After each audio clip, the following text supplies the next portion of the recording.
Hadi Siswanto, 32, pelaku utama penembakan dua warga Banyuasin, yakni Oberta hingga tewas dan Dwi yang kini masih mendapatkan perawatan RSUD Banyuasin kini ditangkap polisi.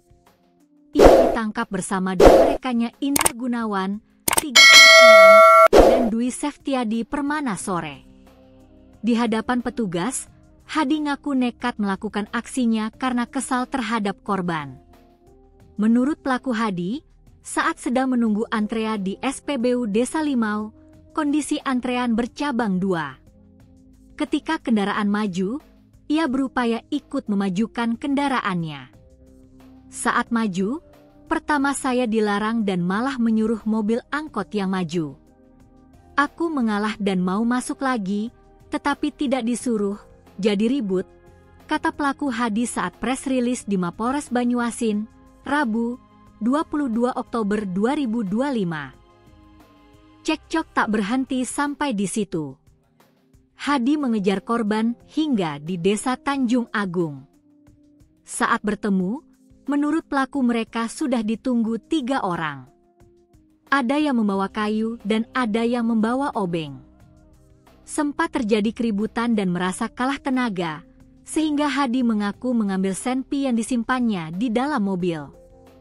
Ia langsung melepaskan tembakan ke arah Oberta dan Dwi dan langsung kabur meninggalkan korban usai menembak. Senjata itu sudah 4 tahun lebih di saya. Senjata itu saya peroleh dari kawan, pungkasnya.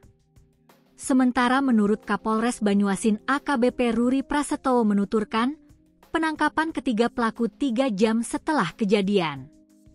Begitu menerima laporan masyarakat, tim Puma langsung bergerak dan berhasil mengamankan pelaku tanpa perlawanan di rumah keluarganya yang berada di Desa Regan Agung, kata Ruri saat pers rilis di Gedung Mapolres Banyuasin, Rabu, 22 Oktober 2025. Sementara menurut Kanit Pidum Satreskrim Polres Banyuasin, 3 pelaku ditangkap di kediaman keluarganya di Desa Regan Agung.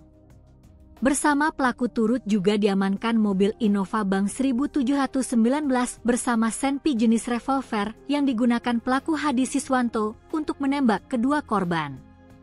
Ketiga pelaku terancam pasal 340 KUHP tentang pembunuhan berencana, subsidiar pasal 338 KUHP, lebih subsidiar pasal 351 ayat 3 KUHP, serta pasal 1 Undang-Undang Darurat Nomor 12 Tahun 1951 tentang kepemilikan senjata api tanpa izin.